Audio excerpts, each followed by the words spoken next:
Hello indie game fans, in this edition of new indie game trailers, we have quite a number of titles seeking funding on Kickstarter, as well as a surprise or two that you might not see coming.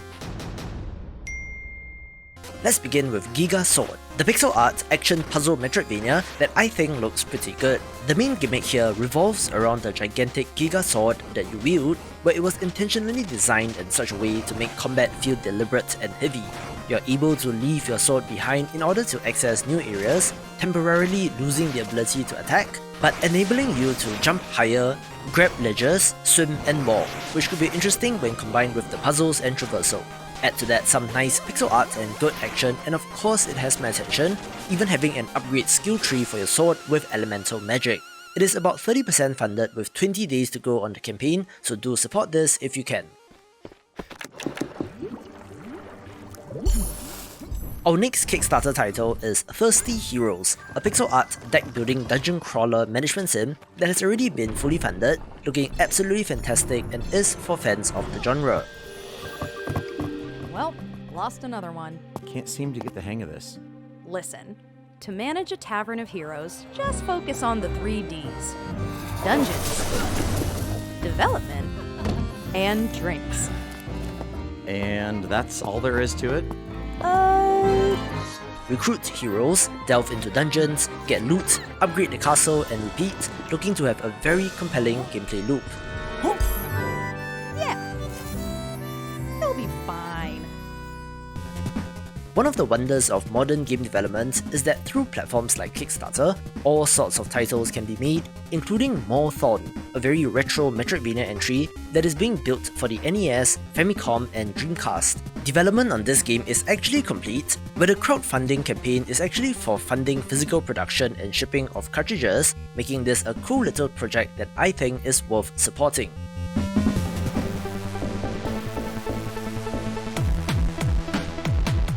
The developer of RPG in a Box did reach out to me, which is pretty different than my usual coverage since this is not a game, but rather a game making program that I think looks interesting.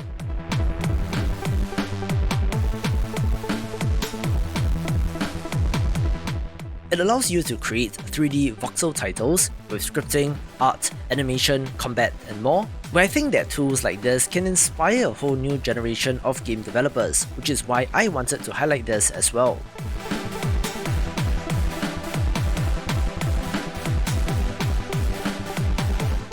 This title has been in Steam Early Access since 2019, but the developer thinks that it's in a good spot right now, with more features to be added, so if you ever wanted to make a game of your own but didn't know where to start, perhaps try with this.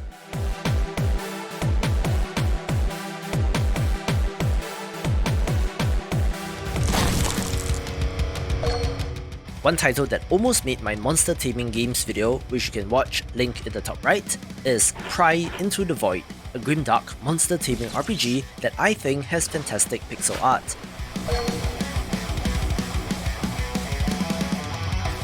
If you cannot already tell from the trailer, this has some horror elements similar to titles like Shin Megami Tensei, Omori and Yumi Nikki, but it does not have explicit gore or jump scares. We are prying into the hearts of people and monsters alike, being a little Persona-like in nature as well.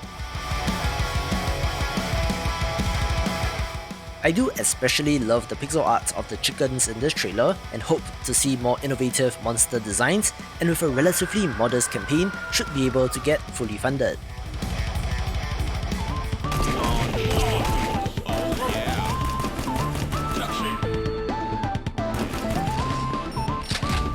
One of the more interesting upcoming first-person shooters is Fashion Police Squad, one where you play as the member of the organization, firing at the unfashionable using your tailor-made sewing machine gun, which makes them much more stylish.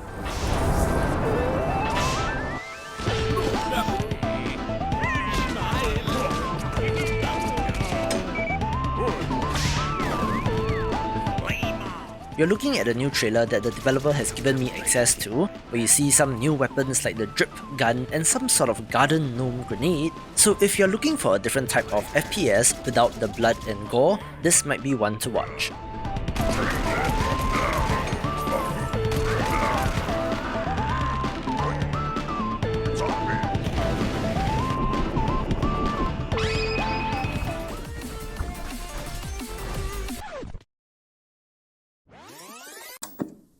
Since the dawn of fighting games, players have longed for a way to add in their own characters and stages. Today, we're asking for your support to make that dream a reality. With your help, we can create the most accessible sandbox fighting game ever made. We have a strong slate of Kickstarter titles to round off the video, beginning with Smack Studio, another indie platform fighter, but one where it is a sandbox title that allows you to create your own fighters.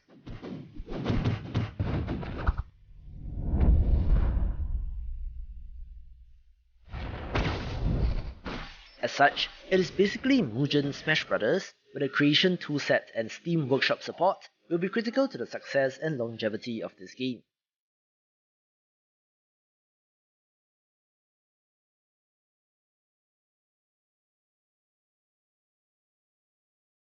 Interestingly, this has 3D elements that allows you to convert 2D sprites with their 3D pixel art rotation technology, which gives the game an interesting look.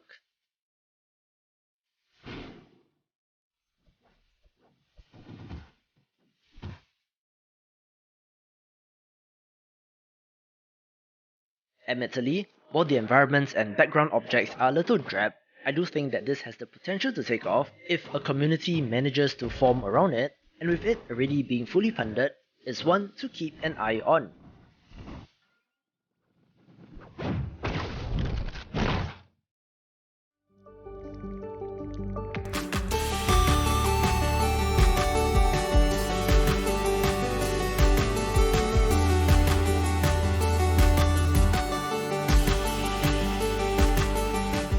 A title that I covered in my video on upcoming roguelites of 2022 and beyond, link in the top right, is Beyond the Long Night, a wonderful looking pixel art entry where our protagonist floats around the level with the help of balloons.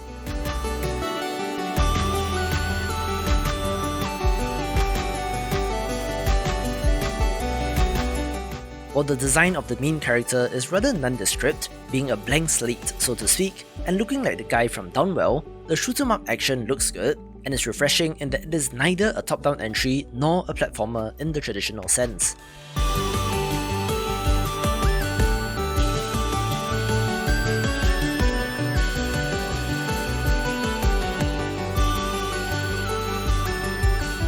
Its campaign just launched a couple of days ago and is already 50% funded, but if you love this genre like me, do check out and support this game.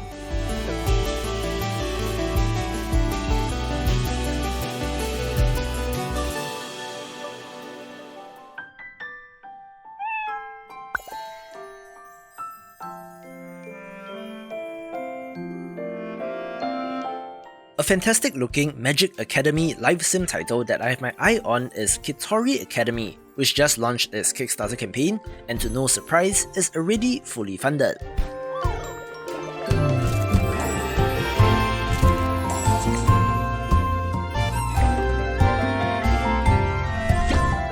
This has you playing as a wizard's apprentice, doing many Magic Academy things such as learning spells, growing plants, catching bugs, brewing potions, and perhaps even sneak out to the neighbouring village.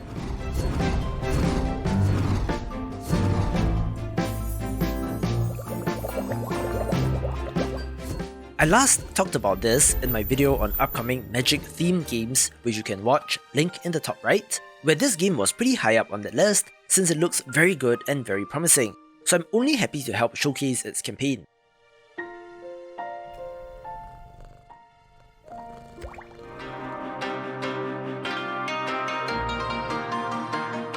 And of course, if you did not catch my video on upcoming Metroidvania games 2 weeks ago, Bow Path of the Teal Lotus is an obvious pick to showcase since this hand-drawn Metroidvania entry looks absolutely fantastic. You play as a little fox demon, finding his way in a Japanese mythology-inspired world, looking absolutely amazing visually, but where the controls and combat looks to be on point as well. Unsurprisingly, this is inspired by Hollow Knight and Okami, looking like a fantastic blend of the two, and looks like a cannot miss for Metroidvania fans.